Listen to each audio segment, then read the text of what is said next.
Alright, what's going on, guys? Try back again here to bring you another video. This one's going to be doing a different kind of video. Going to be talking about video games in this video, as well as video game addiction or addictions. Now, 15, 20 years ago type thing, you probably would never hear about video game addiction, what video game addiction is, or wasn't even really taken seriously. People didn't even really think of it as like an addiction. They just kind of were just like, whatever. When you say addiction, most people think of drugs. I think of drug addictions or maybe alcohol abuse, which alcohol is a drug too. But, any of these types of things that fall into that sort of category of disruptive behavior in a person's life. There are other addictions too that are not really as disruptive. For example, the most popular drug in the world, which is caffeine, is very addictive for people because of the feeling that it gives someone and, waking them up in the morning. I mean, how many people buy coffee every day before they go to work 5 days a week, or 6 days if they work more than that, sometimes on lunches too. So it's not just, addictions are not always just, they're not always negative. I mean, people can be addicted to lots of different things. But video games in particular, I think, are something that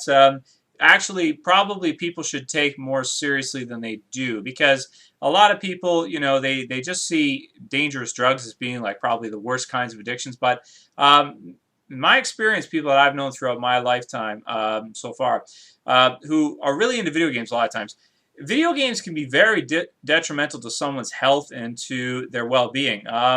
I recall having friends, when I was back in high school and stuff, finishing, and it wasn't really until some of the big mmorpgs and heavy-duty multiplayer first-person shooters like Call of Duty came out.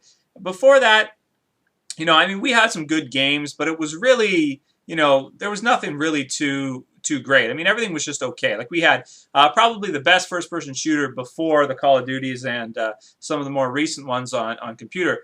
Probably the most addictive one would most likely be GoldenEye. If you guys remember GoldenEye 007, Perfect Dark, and then from there, you had some good ones on computer too, Quake 3, and then going on from there.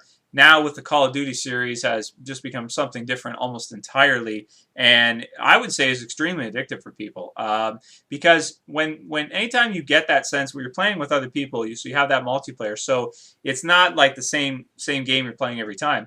And also it gives people I don't want to say a false sense of accomplishment, but it kind of is a false sense of accomplishment. I mean, anytime somebody accomplishes something in a game, I mean, in terms of the real world outside of the game, it's not really real. It's not tangible. So it is kind of a false sense of accomplishment when a person is playing sort of like an MMORPG or a Call of Duty, where they can, anything where they have levels or a tier system where you can level up and become better at the game and have a character become stronger, or, get better stuff or reach a higher level, these types of things that sort of give people that false sense of I've accomplished something.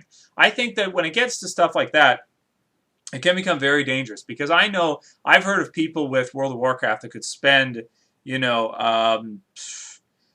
5-6 hours a day on average, playing World of Warcraft 7 days a week pretty much. So on the weekends, they might even put in more. They might put in like 8, 9, 10 hours on World of Warcraft. And then during the week, when they're either going to school if they're younger, or they're in college or university, or, after work, they'll just spend the rest of their time playing World of Warcraft or playing whatever video game it is. And the reason why that should be taken very seriously and people should rethink the way we look at addictions and drug addictions and stuff is, how can you get anything done in your life when all you do is play a video game?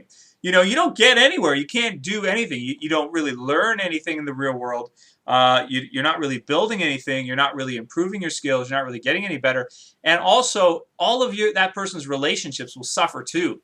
If a person becomes very addicted to an MMORPG, let's say, for example, because games like World of Warcraft are insanely addictive for some people who have addictive personalities like that, next thing you know, their relationships start to die, because it's going to come down to, tonight I got this raid with this guild or group of people, whatever clan that I'm playing with, could be a different, a different game clan or something, and I got to do that. So how am I supposed to, if somebody calls me and wants to hang out, I can't go and hang out with them because I've got this to do. This is more important, right? If, my girlfriend wants, let's say the person is lucky enough to have a girlfriend if they've got a video game addiction. Most of them probably don't, because it just doesn't work, I mean, women have certain, you have to not do what they say, but when they want to hang out or they have something to do, you have to support that relationship, you know?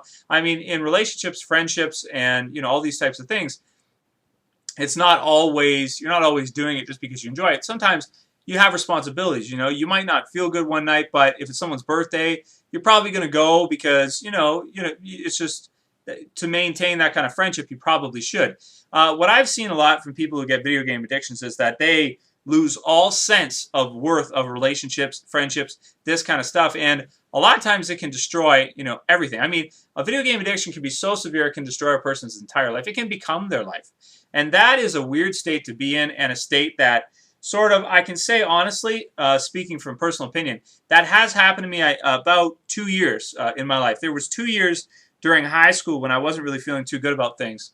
And I was trying to get a job, but no one would hire me because I had no experience. That's got to be one of the most depressing things, is when you get to be about the age of 14, 15, or 16, your parents don't know anybody, you have no connections because you're so young, and you can't get a job. You want to get experience, but you have no experience.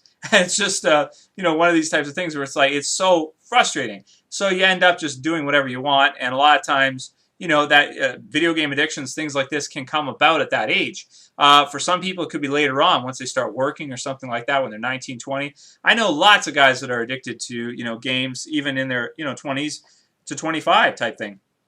You know, so it can take over. And the other thing about it too is that when I think the worst stage is when it gets to the point when the person just wants to play the game. They don't want to, they're not interested in doing anything else, you know? And even when they're doing other things, like they're with their friends or they're at work or that kind of stuff, they're thinking about playing the video game, you know?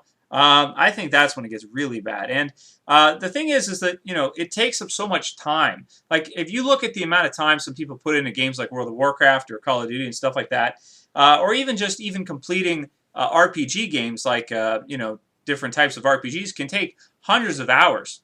And people just say, well, that's just time. Well, time is life. You know, time is life. That's your life. You know, that time you're spending is like your life you're spending.